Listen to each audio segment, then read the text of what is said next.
नमस्कार मित्रांनो, स्वागत आहे तुमचं आपल्या चॅनेलवर. माझं नाव नंदिनी. मी एक विधवा बाई.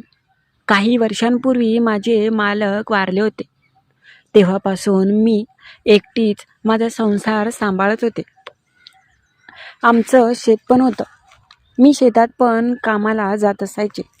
नवरा वारला तेव्हा माझ्या सासू सासरे होते, पण हळूहळू ते पण वारले. मला 2 मुलं आहेत. शिक्षणासाठी बाहेरगावी असतात. मी मिळेल तिथे काम करते आणि माझं घर चालवत असते. एक दिवशी असंच दुपारची वेळ होती. मी शेताला दारी धरण्यासाठी गेले होते. दुपारी ऊन खूप असल्यामुळे मला खूप कंटाळा आला होता. म्हणून बाजूलाच आमच्या शेतामध्ये खूप मोठं चिंचेचं झाड आहे. ऊन पण खूप होतं आणि झाडाखाली खूप चांगली सावली पडली होती. म्हणून मग मी थोडा वेळ आराम करायचं धरलं आणि तिथेच मी आराम करू लागले. त्याच वेळेस दुपारी बाजूच्या शेतामध्ये काम करणारा शेतगडी, त्याचं नाव किसन होतं. सगळे त्याला किसना म्हणायचे. मी त्यांना भाऊजी म्हणायचे. ते खूपच गरीब. ते आले होते. मग ते माझ्या मदतीला आले. आम्ही बोलत बसलो आणि पुढे काय घडलं, भर शेतामध्येच बाई गं, त्या शेतगड्याने काय केलं आणि माझ्यासोबत कसा आनंद घेतला, तीच कथा आज मी तुम्हाला सांगणार आहे. पण त्याच्या आधी, जर तुम्ही नवीन असाल आणि अजूनपर्यंत आपल्या या चॅनलला सबस्क्राईब केलं नसेल तर आता लगेच करून घ्या. चला तर मग कथेला सुरुवात करू.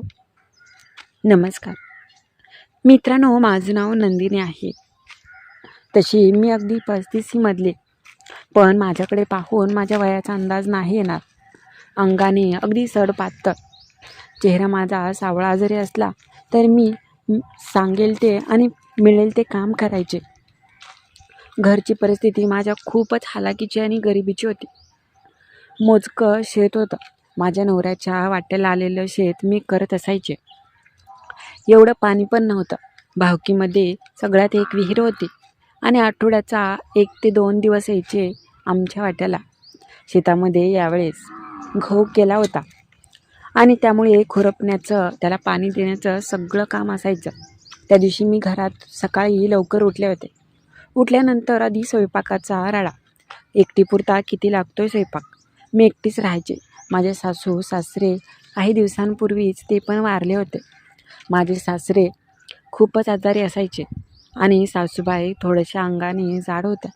अचानक त्यांना हृदयविकाराचा झटका आला आणि त्याच्यामध्ये माझ्या सासूबाई पण वारल्या. काही वर्षांपूर्वी माझे मालक वारले होते. मालक माझे खूप प्यायचे आणि एक दिवशी गाडी चालवताना त्यांचा अपघात झाला आणि ते त्याच्यामध्येच गेले. मला 2 मुलं होती, मात्र आता चांगल्या शाळेला ते परगावी असतात. माझा एक भाऊ आहे आणि तो त्यांचा सांभाळ करतो. एक दिवशी झालं असं, मला चांगलंच आठवत आहे. मी शेतामध्ये त्या दिवशी चालले होते. घरातून बांधून भाकरी घेतली. तशी मी दुपारी जेवण करायचे नाही, पण शेतामध्ये शेजारच्या शेतात कोणी कामाला बाई वगैरे आले की आम्ही सगळ्याजणी बसून जेवण करायचो. माझ्या शेतात गावातले खूपच श्रीमंत व्यक्तीचं शेत होतं. त्यामुळे कधी मागितलं तर ते मला अडचणीला नेहमी मदत करत असायचे.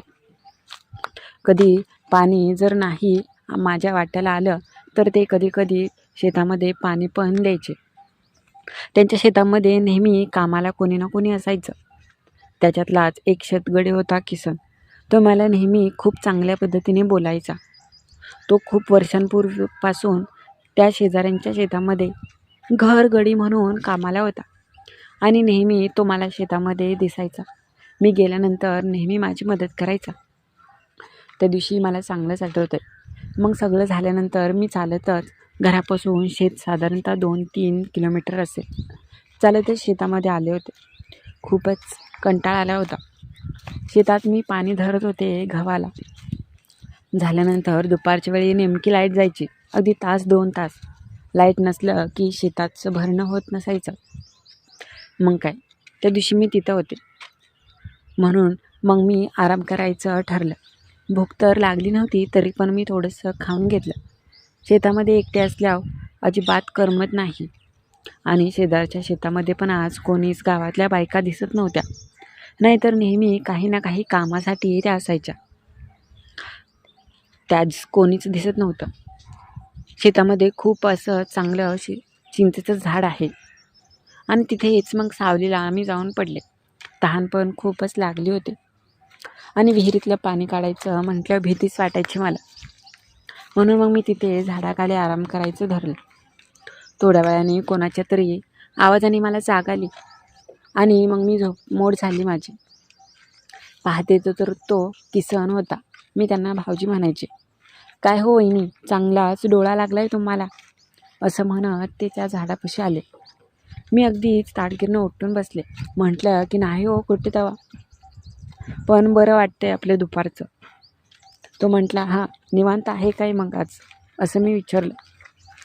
त्यावेळेस तो मला म्हटला की नाही तसं काय आज काम नाही एवढं आणि मालक पण आज नाहीत. मी म्हटलं का, कुठेतरी बाहेर गेलेत. मालक नसल्यावर काय काम आहे तेव्हा, निवांतच राहायचं. मी म्हटलं बरं आहे तुमचं. ते येऊन माझ्या शेजारी बसले आणि आम्ही जेवण वगैरे झालं का विचारपूस केली. मग काय मी बोलता बोलता म्हटलं अहो तहान खूप लागली, घसा नुसता अगदी कोरडा पडलाय, पण आता काय करायचं, मोटर पण चालू नाही आणि विहिरीतनं कोण पाणी काढून द्यायचं. ते म्हटले बस अहो मी जातो की. बाजूलाच पाण्याची बाटली होती, ते घेऊन ते विहिरीकडे गेले. मी तिथेच बसले होते. त्यांनी लगेच पाणी आणून दिलं. मला तहान खूप वेळ लागली होती. मी लगेच पाणी पिले. ते बाजूलाच बसले होते. झोपेतून उठल्यामुळे थोडासा माझा पदर बाजूला सरकला होता आणि त्यांची नजर माझ्याकडेच होती. मी त्यांना चांगले समजायचे, मात्र त्या दिवशी बाई ग, त्यांच्या मनातील भावना त्यांच्या चेहऱ्यावर स्पष्ट दिसत होत्या. त्यांचा चेहराच बोलत होता. जे काही बोलायचे ते त्यांच्या चेहऱ्यावर एक वेगळंच भावना दाटलेल्या दिसल्या. मी मात्र मला सावरलं. ते मला म्हटले काय हो. त्यावेळेस मी म्हटलं की आता पण रानातल्या वस्तीवरच राहता की घरी. ते म्हटलं नाही मी इथेच राहतो रानातल्या वस्तीत. मग सगळं कुटुंब राहता की एकटंच. त्यावेळेस ते मला म्हटले की नाही मी एकटंच राहतो, घरवाली नाही गेली ती घरी. हो त्या गरोदर आहेत ना. तर ते म्हटले की हो म्हणून तर गेले. मग आता जेवणा खावणाचं कसं, असं मी विचारलं. त्यावेळेस ते म्हटले की नाही बाजूला एक नवीन बिराड आला आहे, ते देते जेवण. त्यावेळेस ते मला म्हटले की जेवण तर मिळतंय हो, पण बाकीच्या गोष्टी नाहीत ना मिळत. मी म्हटलं म्हणजे. त्यावेळेस माझ्या मनात काही सुद्धा नव्हतं. अगदी चांगल्या भावनेने मी विचारत होते. ते म्हटले की अहो बाकीचं म्हणजे वहिनी तुम्हाला माहीतच आहे. आता मी पण तरुण आहे, त्यामुळे बायकोची आठवण येतेच. तुमचं. बोलता बोलता ते तसे मला बोलले. मी म्हटलं म्हणजे. ते म्हटले काही नाही जाऊ द्या. मी म्हटलं अहो बोला की. त्यावेळेस किसनराव म्हटले की तुमचे मालक वारलेत, पण तुमची इच्छा होते का हो कधी, तुम्हाला असं वाटत नाही का कधी तर एखादा चांगला जोडीदार असावा, त्याने तुमच्यावर खूप प्रेम करावं. तो असं म्हणताच मी अगदी शांत झाले. पण काय माहीत त्याच्यावर मला राग येण्याऐवजी मी त्याला म्हटले की आता होतं मन, पण आता काय करायचं. ते म्हटले अहो स्वतः एवढं कशाला मन अगदी राखून आणि दडपून राहायचं, मनात येईल ते बोला, नका लाजू. मी म्हटलं काय नाही जाऊ द्या. त्याच वेळेस दुपारची वेळ. म्हटलं की अजून मला लय काम आहे शेतात. ते म्हटले काय काम आहे. म्हटलं की झालं अजून थोडंसं निम्म शेत भिजवायचं, एवढंच ना, त्याच्यात काय आहे तेव्हा. मी मालकाची असलेली विहिरीतलं पाणी चालू करतो आणि भिजवून घेऊ आपण, आज मालक नाहीत म्हटल्यावर. मी म्हटलं हो ते तर आहेच हो. ते म्हटले की वहिनी तुम्हाला एक बोलू का. मी म्हटलं बोला. तुम्ही मला खूपच आवडता बघा. आता तुम्हाला राग येईल, पण हे खरं आहे. खूप दिवसांपासून माझी इच्छा होती हे तुम्हाला बोलायचं, पण आज मी बोलतो. मला तुमचा स्वभाव तर आवडतोच, पण तुम्ही खूप चांगले आणि सुंदर दिसता. हे ऐकताच मी बाई ग अगदी शांत झाले आणि काय बोलू आता पुढे तेच समजत नव्हतं. पण त्याच्या मनात जे काही होतं त्याने स्पष्ट शब्दात मला बोलला होता.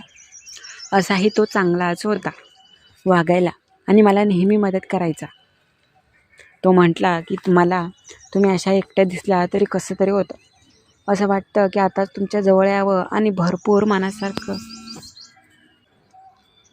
मी म्हटलं की बाई ग, तुमच्यासोबत करायला मला पण सुखच मिळेल, पण या गोष्टी बाहेर कळाल्यावर किती माझी बदनामी होईल.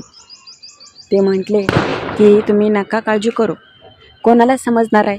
तुम्ही पण शेतामध्ये येता आणि मी पण आलो की शेतामध्येच आपण आनंद घेऊया. मी खूपच लाजत होते, पण नकळत माझं पण खूप मन होत होतं, कारण की एवढा शेतामध्ये आम्हा दोघाला एकटेपणा आणि एवढं सुख होतं की माझं मन राहत नव्हतं. ते म्हटले बघा, तुमची जर इच्छा असेल तर, नाहीतर नाही. मग मी म्हटलं की हो, पण कोणी आलं तर. ते म्हटले नका काळजी करू, वस्तीवर पण कोणी नाही आणि इकडं पण कोणीच नाही. आमचं शेतामध्ये तसं अजिबात झोपडी वगैरे काहीसुद्धा नव्हती, पण शेतामध्ये अगदी जुना कडबा होता. त्याच्या बाजूला खूप जागा आडोसा होता, तिकडे कोणीसुद्धा येत नसायचं. आजूबाजूला अगदी शेतं होतं आणि शेतामध्ये यावेळेस तर कोण येणार. ते म्हटले की चला तिकडेच जाऊया, तुम्हाला खूप सुख देतो. इतक्या दिवस तुमच्यावर मी लांबूनच प्रेम करत होतो, पण आज खरंच तुम्हाला आनंद देतो. बाई ग, काय झालं होतं मला त्याच्यापेक्षा जास्त तर इच्छा माझीच होत होती. कदाचित खूप दिवसांचा विरह आणि आपल्या आयुष्यात एकटेपणा ह्याच्यामुळेच हे होत होतं का? कितीतरी दिवस मी एकटे म्हणून राहिले होते, कितीतरी वर्ष.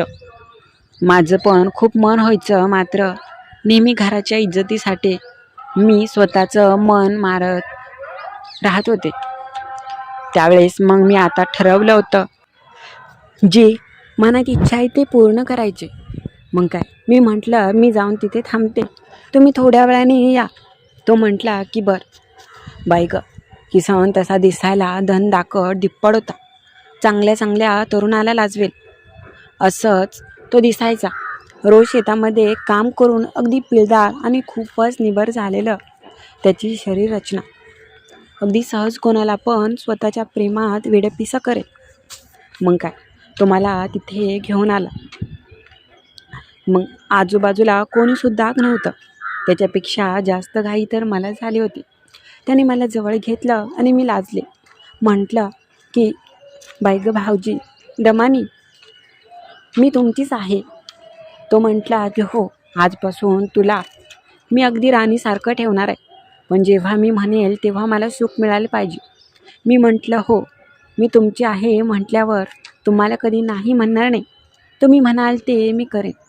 त्यावेळेस तो म्हटला की सगळं मी तुला काही कमी पडून देणार नाही, माझ्याकडून तुला काही मिळणार नाही, मात्र जे काही देऊ शकतो तुला मी अगदी मनापासून देईन. मी म्हटलं की हो. तो मला प्रेम करू लागला. मला पण वेड्यासारखं त्याचं सुख मिळू लागलं. मी खूपच आनंदी झाले. माझा चेहरा सुखाने अगदी भरून पावला होता. वेड्यासारखं सुंदर क्षणाचे सुंदर अनुभव मला देत असताना एक वेगळंच मला आनंद मिळत होता. त्या दिवशी तो काही थांबलाच नाही. अगदी दिवसभर आम्ही सुखाचे क्षण घेतले. वेड्यासारखं मी शेतगड्याकडून माझं सुख घेतलं, पण तिथून पुढे आमचं भेटणं रोजच होत गेलं. तर कशी वाटली तुम्हाला माझी आणि ही कथा नक्की कळवा, आणि त्याच्या आधी चॅनलला लाईक सबस्क्राईब नक्की करा.